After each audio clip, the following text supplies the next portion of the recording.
Today, Horsepower revives an old project Camaro for new life as an autocross racer. Then discover secrets of modern-day muscle car supercharging at the home base of Edelbrock.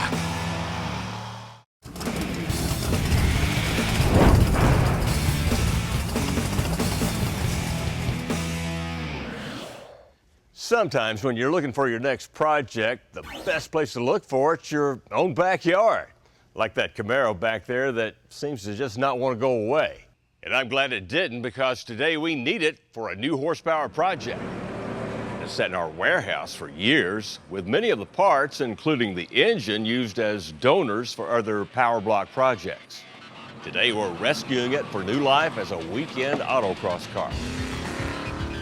Yeah, after we're finished, we can take it to track day events where anyone can battle the clock as they test their cars and driving skills through a series of twists and turns. To navigate an autocross in winning times, the car's also got to have the right power, suspension, and braking. To get started on this project, the car needs to go up in the air a little bit, and, well, hopefully the wheels will follow. So what's it going to take to make this autocross conversion? Well, this, and this. Plus, for an engine, an LS1 we converted from EFI to carbureted recently with a 750 CFM double pumper. Peak horsepower, 490, peak torque, 457 foot-pounds. And that stout LS is gonna sit on top of this, a BMR tubular K-member. Now this thing is gonna retain plenty of strength. It's gonna help us lose some of the weight off of the nose, and it's even gonna improve the looks underneath the hood. And we're using all of their components to stiffen up the front and rear suspension. We're also going to refresh our air ride system, add a roll cage from Autopower to strengthen the chassis, and repurpose some original parts.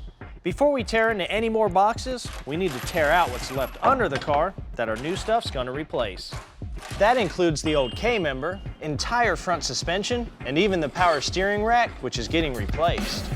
Out back, we need to free up the panhard bar, unbolt the control arms, disconnect the brake lines, and the rear end will come down and out. To remove the mufflers and exhaust pipe, check out this cool tool from Cherry Bomb that helps you remove the exhaust hangers. The last thing to go is the fuel tank, which will get replaced with a safer, track-friendly fuel cell. Now that all the weight's off the car and it's relaxed, we're going to start the build with a pair of BMR subframe connectors And this, a roll cage. Now, it goes without saying that you can go autocross racing with just a helmet and a car, even one that's bone stock. Now, we're building up the Camaro to go serious modified racing. And while the SCCA recommends a roll cage for safety, this kit from Autopower is also going to further stiffen up that subframe chassis. To make the cage fit correctly, though, the subframe connectors need to go up first. Here's how it goes. Put one in place with a bolt, then mark around the bracket with a Sharpie. Next, remove the paint from the contact area on the frame. Same goes for the powder coating on the subframe connector itself. Now, if you're installing these with an engine, trans, and other components on the car, you'll first need to support the front and rear suspension to distribute the weight correctly and keep everything level. Finally, just for looks, we can touch up these places with some duplicolor engine enamel we had in the shop. Inside the car, we got to pull out the front and rear seats to make way for the cage components. Remove the console and pull up the carpet. This Autopower cage bolts right into place, and the rear roll bar hoop goes in first, as far back as possible. Then put the two forward supports in place and mate them to the main hoop with 8-inch sleeves. Using 4-inch sleeves, the door guards can go in place now. And finally, the windshield cross tube. And if you're wondering how well this thing fits, check this out. Use the mounting plates as templates and drill 3/8-inch holes, followed by the backing plates.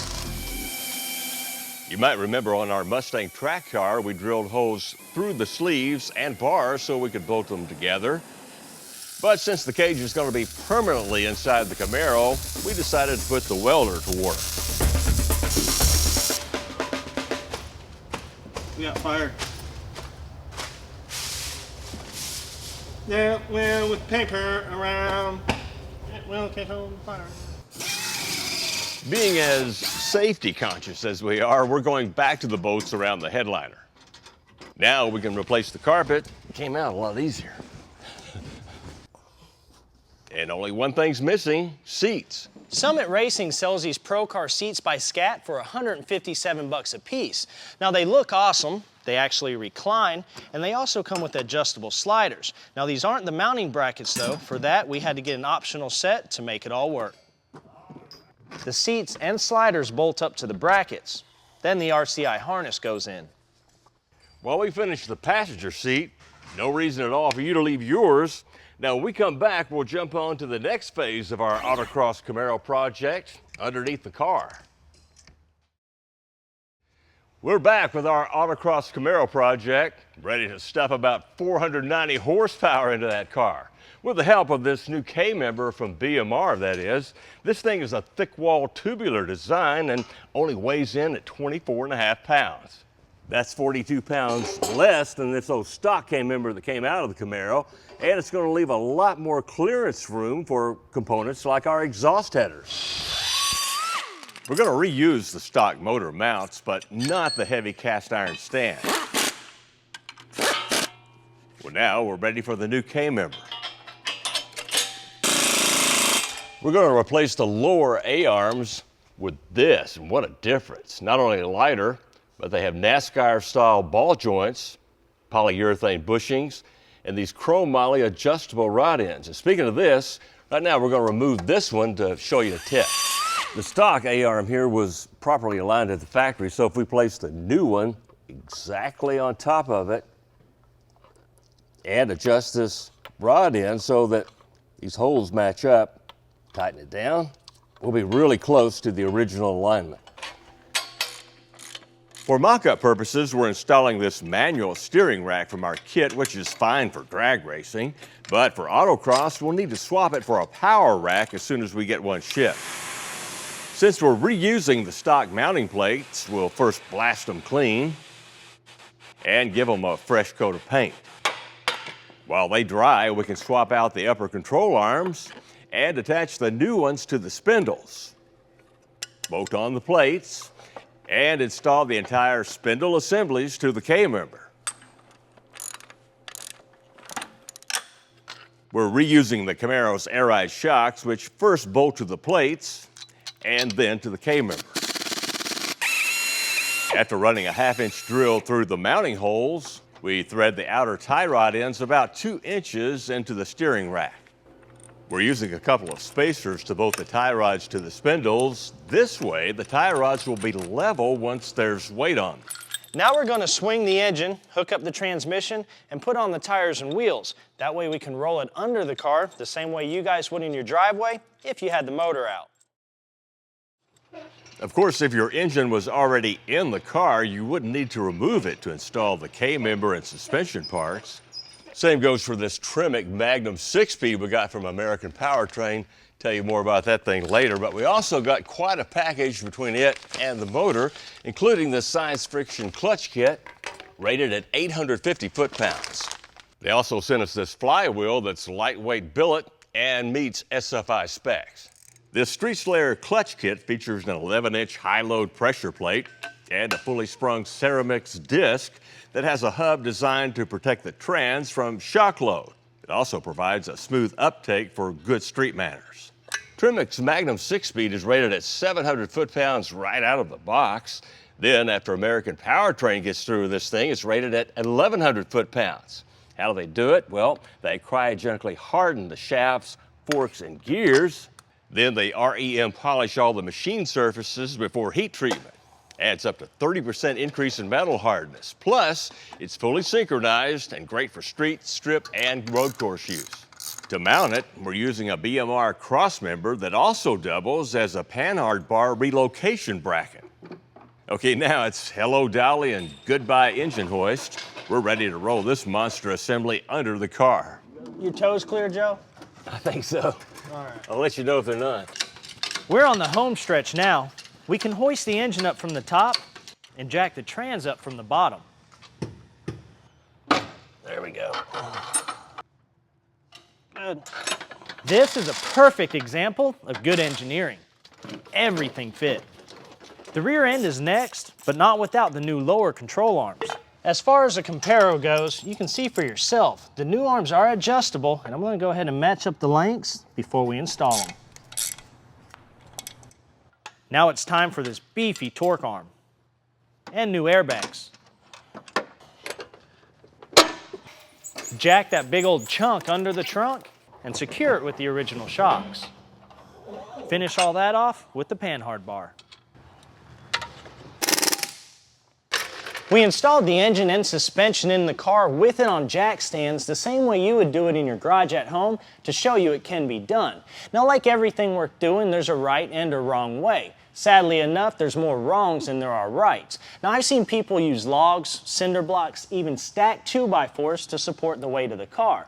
Now, we've also seen those type of people in the obituaries, so just use your head. Now, what you want to do is make sure that you're on a level ground, you're using the properly rated jack stands, and you lift the car in increments so the stands don't kick out from underneath it. As long as you follow those steps, use a little common sense, you'll be all right. We got more work, so make sure you come back and see us. But that's another day. Next, we're going to discover the secrets of modern muscle car supercharging at the home base of Edelbrock. There goes some castings there. Just one of the best things that's happened to this company in a very, very long time. This is the story behind Edelbrock's E-Force Supercharger for late model muscle car engines. It's a system that adds over 130 horsepower to a stock GM LS3, over 160 to a Ford 4.6 liter, with only about 5 pounds of boost. The design, testing, casting, machining, and assembly of this breakthrough system all happens at a company with a 70-plus year history of high-performance innovation. It's something that we're able to do because of what Edelbrock has here. We're not just a machine shop out here. We have a foundry, we have a heat treating system. These castings, and we'll show you, are very complicated, very hard to make. And if you don't make the casting right, then forget the rest of it because it's not going to work. It all starts with the design, and the man charged with that is Rob Simons. We always start on the computer with the CAD data of the stock vehicle. We can then go in there and then evaluate how much room we have to work with, and then start to get some ideas on paper or in the computer of how we want to lay out the systems. Now when you look at a Corvette and you look at the engine, you wonder how in the world you could get all that in there. But Rob did that. He did a great, great job. Rob's unique design allows for long intake runners, one for each cylinder, and that's what gives you tons of low-end torque. Well, from the computer design comes a plastic prototype, then a true functional aluminum prototype. We print a mold out of sand, and that sand mold allows us to make a casting. And we'll make a one-off casting that we'll machine, and we can actually run that on the dyno and on the vehicle. Today in the company's dyno center, Kurt Hooker is testing a competition prototype for the LS2 engine. Let's see how it does. That torque is what lights up those tires and puts a big smile on the driver's face. So I'd say, Kurt, you got a winner, right? We can go on to the next step. Which is, of course, in a vehicle on the chassis dyno. Only after extensive, successful testing can each E-Force version be ready for mass production at the foundry.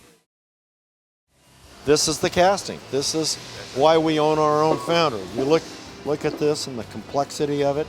When we pour this, the mold, there's 84 pounds of sand, coarse sand and green sand to make one of these castings. When we pour it, it's 64 pounds of 356 virgin aluminum. Y'all see how heavy it is? Oh man, it's too much for my bag. Mine too, I think. We powder coated it, and now it's ready to go in this machine. This is a Makino A88 model. It's the largest horizontal that they make. And when we machine this, we'll take 2.5 hours, 47 separate tool changes. When this goes in, it's bare casting. When it comes out, it's completely machined. And this is where your rotors go in. Backing plate here that we get from Eaton. They're all clocked. 1/1000 tolerance. 1/1000. Your hair is 3,000. Now, Joe, what we got here is your casting now has been machined, then cleaned, And then it's got to come in here and tell us that everything is A-OK. The program is set up to where the operator mic here, he just presses that button and this thing goes in there, tells everything it's doing. It's all recorded in the computer. When it says it's okay, you know damn well it's okay. And we do this to everyone. Here's where they hand assemble the manifolds with components like the Eaton Gen 6 4-lobe design rotors. Then after a pressure test, the self-contained oiling system gets installed and filled. It won't need servicing for 100,000 miles. Next, the dual high-capacity intercoolers go in place, followed by the nose with a low-restriction inlet tube. Then a small component with a big job when it comes to fuel efficiency, the bypass valve. But what that does essentially is equalize the pressure on either side of the supercharger when you're not asking it to do any work. So if you're just idling or driving in traffic, light throttle applications, basically that bypass valve will always be open. The kit includes all the other parts needed for an easy installation, plus a 100,000-mile warranty. So we've seen much of the creativity and technology behind the E-Force, but of course it all means nothing without the fun part, right? Yeah, that's coming right up. You're watching Horsepower. For a DVD copy of this episode, just go to PowerBlockTV.com and order your copy for just $5.95 plus shipping and handling. Start your own Horsepower collection, delivered right to your door from the PowerBlock. We're back after discovering some of the tech secrets behind the E-Force Supercharger for late model muscle machines.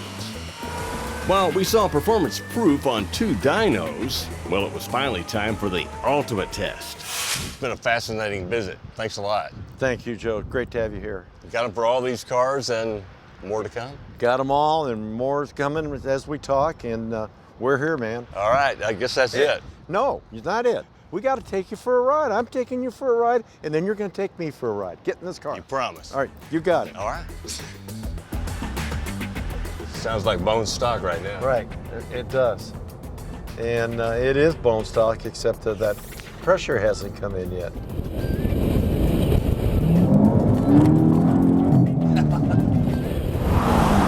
know what? I'm going to let you drive this now. There you go, man. Okay. Remember, I'm in the right seat. Nail it.